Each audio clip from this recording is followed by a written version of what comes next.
Hey everyone. Ready for a deep dive into a world that's, well, it's fictional, but it really makes you think. Yeah, it poses some big questions about, about humanity and the choices we make. Okay, so our source material is Chronicles of the Mandelbrot Paradox. This story takes place in the year 3024. And let me tell you, in 3024, Earth is not doing so well. Right. Things are not looking good. We've got excerpts from the book itself, and those really paint a vivid picture of this dystopian future. Yeah, and then we've also got some background information on this whole Mandelbrot Paradox thing. So the book blends real science, like fractal geometry, with a story about humanity's potential for both destruction and renewal. It's super fascinating how it takes this concept from mathematics and kind of weaves it into this whole narrative about, our potential to mess things up and maybe fix them. All right, so let's set the stage. Picture Earth in 3024. Climate change is really taking its toll. Yeah, resources are scarce and society is basically on the verge of collapse. That's a pretty grim picture, right? But here's where it gets really interesting. The main character, Dr. Emily Turner, stumbles upon the works of Benoit Mandelbrot. No, Mandelbrot was this brilliant mathematician who studied fractals. And the Mandelbrot set is known for being incredibly complex. Oh, yeah. It's like mind-bogglingly complex. Yeah. And the idea that it could hold the key to accessing duplicates of Earth from different points in time, it's wild. Yeah, that's a huge leap, even if it's just fictional. Totally fictional, but so creative. So the book explores this idea that these duplicates aren't just like static copies. Right, they're not just photographs. They represent different points in Earth's timeline. Exactly. Some of them are pristine, some are super advanced, and then some are like cautionary tales. Like warning signs of what could go wrong. Exactly. So there's this idea of a point where all these possible Earths converge. That's the Mandelbrot Nexus. It's like a cosmic crossroads. It's mind-blowing, right? Totally. And the book raises this question that I think will resonate with a lot of you. What if we could actually access these duplicates? Could we learn from our past mistakes? Could we maybe even change the course of history? It's heavy stuff. The book introduces this group called the Guardians of the Mandelbrot, and they're the ones who have to grapple with this immense responsibility. Yeah, because having that kind of power, it's not something to take lightly. Not at all. So this book isn't just a thrilling adventure. Right, it's not just about the action and the sci-fi elements. It really delves into the philosophical implications of messing with time. Yeah, like what are the potential consequences of trying to fix things? It makes you think about the choices we're making today, right? Absolutely, Yeah. because those choices could have ripple effects throughout time. Okay, so to start, let's get a feel for the world that Dr. Turner finds herself in. The book opens with a chapter called The Grim Reality. And it's exactly what it sounds like. It's this stark depiction of Earth in 3024. Overpopulation, resource depletion, rampant pollution. The whole 9 yards. We're not talking about some shiny futuristic utopia here. No, this is not Star Trek. The book describes a world where the wealthy few live in these protected enclaves, while everyone else is just struggling to survive. It's definitely a cautionary tale. For sure. And it's in this bleak setting that Dr. Turner makes her groundbreaking discovery, the Mandelbrot Paradox. This idea that there are these duplicates of Earth out there. And that they might hold the key to saving her world. So in this hopeless situation, she finds this glimmer of hope. It's like finding a lifeline. Absolutely. So how does she even begin to unravel this whole paradox? Well, that's what Chapter 2 is all about, unveiling the Mandelbrot Paradox. This is where the book really dives into the science. Dr. Turner basically dedicates herself to understanding the Mandelbrot set, these intricate fractal patterns. Right, she's trying to figure out how they might hold the key to saving her world. It's like a scientific detective story. She's piecing together clues hidden within these complex mathematical shapes. Imagine looking at these intricate patterns and realizing they might be a map to other Earths. That's a pretty mind-blowing realization. And remember, these duplicates aren't just static copies. They represent different points in time. So it's like having access to a cosmic time machine. You could see Earth before humans, or you could see what it might become if we make different choices. It opens up so many possibilities. But as Dr. Turner digs deeper, she uncovers this cyclical pattern within these duplicates. It suggests that they're all interconnected in this repeating cycle of creation and destruction. And that's where things get really thought-provoking. It's not just about finding a quick fix. Right. It's about understanding these larger patterns and how our actions might influence them. So it raises the question, do we have the right to interfere with these cycles? Should we even try? It's a huge ethical dilemma. For sure. I mean, Yeah. imagine the temptation to go back and fix things, to undo the damage that's been done. Right, but who gets to decide what needs fixing? And what are the ripple effects of changing the past? It's a slippery slope. Definitely. The book explores these questions through Dr. Turner and her team. They're wrestling with the weight of their discoveries and the responsibility that comes with them. It makes you think about our own choices and how they might impact future generations. Oh, without a doubt. It highlights the importance of not just knowledge, but wisdom. Knowing about these duplicates is one thing, but figuring out how to use that knowledge responsibly is a whole other challenge. Exactly. So how do they actually access these duplicates? Well, the book takes you inside Dr. Turner's hidden laboratory. It's this amazing blend of cutting-edge science and almost a sense of wonder as they use this advanced technology to unlock the secrets of the Mandelbrot Nexus. You can almost feel the excitement and anticipation as they prepare for their journey. And let me tell you, that journey is wild. They encounter all these strange phenomena and challenges along the way, pushing the boundaries of what we understand about space and time. It's like having your perception of reality completely shifted. And then finally they arrive at the Nexus, It's described as this breathtaking spectacle.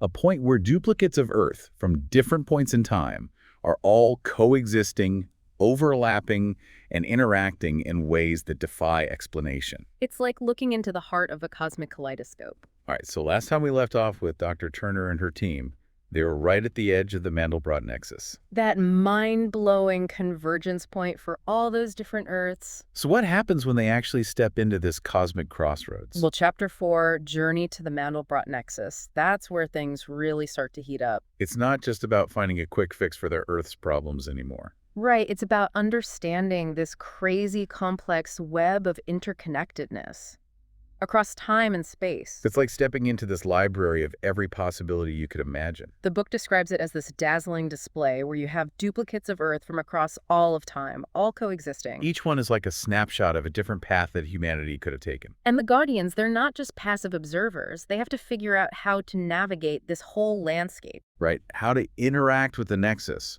without causing some kind of unintended harm. The book calls this the Nexus Challenge. And it's not just a technological challenge. It's about developing the wisdom to use this power responsibly. Imagine they've been handed the keys to a time machine, but there's no instruction manual. They have to figure out how to drive this thing without creating paradoxes or whipping apart reality. Exactly. And as they explore deeper into the Nexus, they start to see this whole spectrum of possibilities. Some of the duplicates show these pristine versions of Earth, completely untouched by human exploitation. It's like seeing Earth's original blueprint. What could have been if we hadn't messed things up? It makes you wonder what choices those other Earths made that led them to such a harmonious state. Could we learn from them even now, even though we're so far down a different path? That's a big question.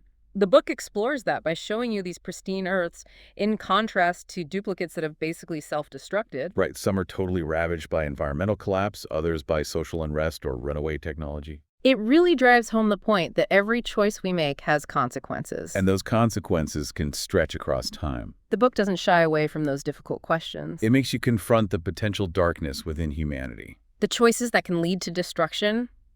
It's not always an easy read, but it's definitely thought-provoking. And for the Guardians, it's not enough to just observe these duplicates. No, they're meticulously studying them, trying to understand the patterns, the tipping points. What led each Earth to its fate? They're like cosmic detectives, piecing together clues from history to try and prevent their own Earth from suffering the same fate.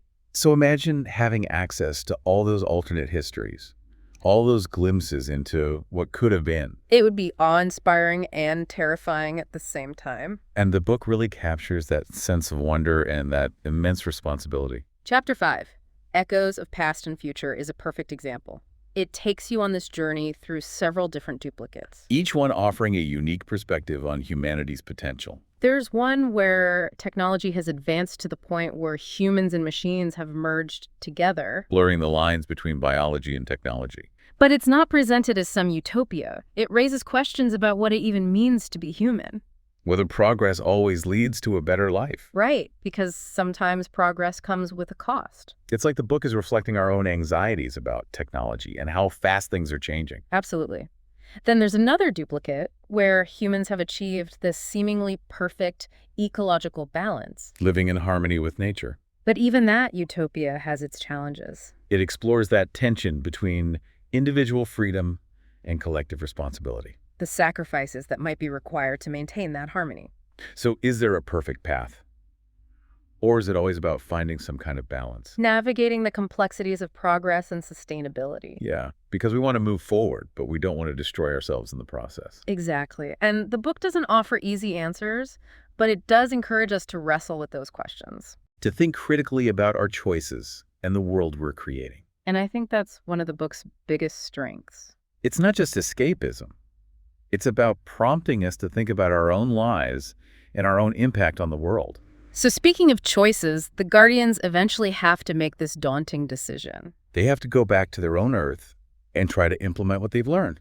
Chapter 6, The Healing Process, outlines the steps they take to try and reverse the damage that's been done. It's like a planetary makeover on a cosmic scale. They're not just cleaning up pollution or planting trees. They're using this knowledge from the Nexus to literally re-engineer their Earth systems. Trying to nudge it back towards a state of balance and harmony. It's a bold plan, and the book doesn't shy away from the risks. There's always the possibility of unintended consequences. Guessing things up even worse. But there's also this sense of hope, this belief that even in the face of these impossible challenges, humanity can find a way to heal. To renew itself. It's an inspiring message, right? It reminds us that we have the capacity to change course. To learn from our mistakes and create a better future. But the healing process isn't just about technology and the environment. Right. It's about transforming human consciousness. Fostering a deeper understanding of our interconnectedness. It suggests that true healing requires a shift in perspective. A move away from a purely self-centered view of the world. And as that shift takes hold, we see this remarkable transformation within society. People start to prioritize cooperation over competition. Sustainability over short-term gain. There's this renewed sense of purpose. A commitment to creating a world where both humanity and nature can thrive. It's a beautiful vision, and the book really brings it to life. But it doesn't end there. It acknowledges that maintaining this new balance requires constant effort. Continued commitment to wisdom and ethical action. And that's where the Guardians of the Mandelbrot step up in a more significant way. They evolve from explorers and scientists into something more. They become protectors of this newfound harmony. Making sure those lessons from the Mandelbrot Paradox aren't forgotten. Chapter 8, Guardians of the Mandelbrot, really delves into their mission.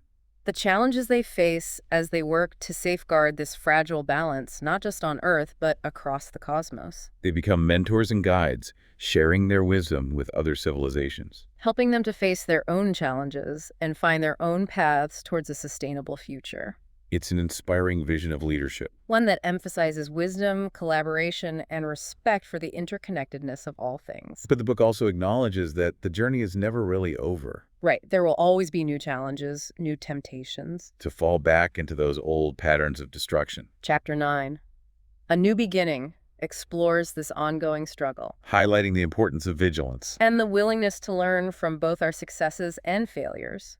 Progress isn't a destination. It's a continuous process. Adaptation and growth. We can't afford to become complacent. We need to keep pushing ourselves to be better. To make choices that benefit not just ourselves, but all of life. Now and in the future. It's a powerful message. And I think it resonates with what we're trying to do here on the Deep Dive. Absolutely. Encouraging curiosity, critical thinking, and reminding ourselves that we all have a role to play in shaping a better future. So as we move into the final chapter, a symphony of renewal, we're going to see the culmination of this incredible journey. A vision of a cosmos transformed by the lessons of the Mandelbrot Paradox. It's a beautiful tapestry of interconnected worlds. Each one playing its part in this grand symphony of existence. The book ends on a note of cautious optimism. Suggesting that while there will always be challenges, there's also this inherent potential for renewal and growth. Within the very fabric of reality. It's a message of hope and resilience. And I think we can all draw inspiration from that. As we wrap up this part of our deep dive, it's worth asking yourself, what lessons really spoke to you? How do you see this concept of interconnectedness playing out in your own life? What choices are you making today that might affect the future? For better or worse. Welcome back to the Deep Dive.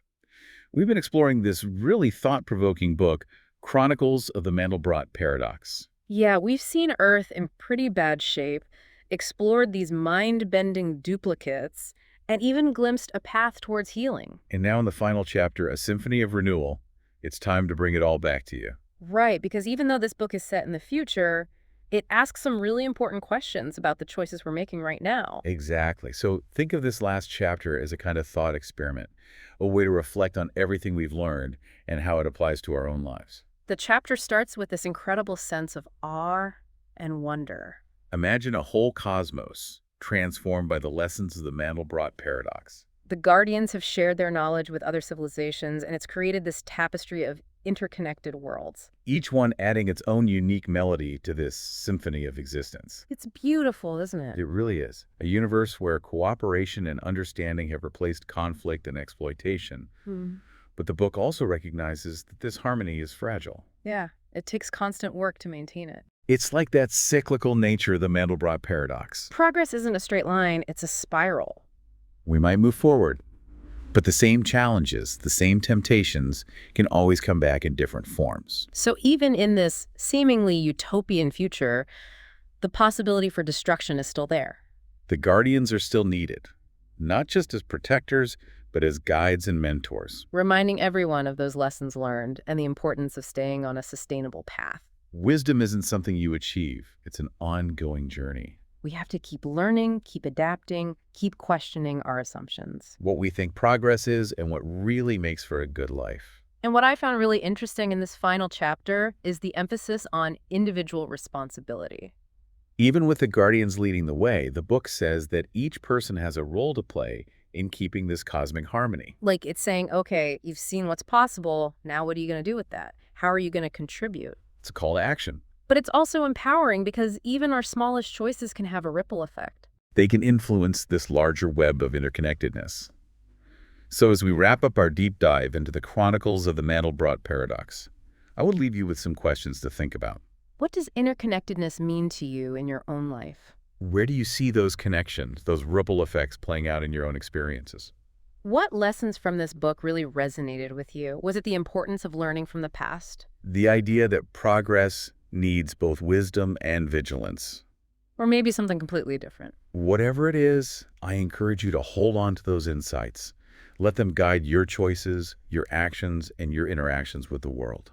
Remember, even in a world full of challenges, there's always potential for renewal and growth. Thanks for joining us on this deep dive. Until next time, keep exploring, keep questioning, and keep listening for those echoes of interconnectedness in your own life.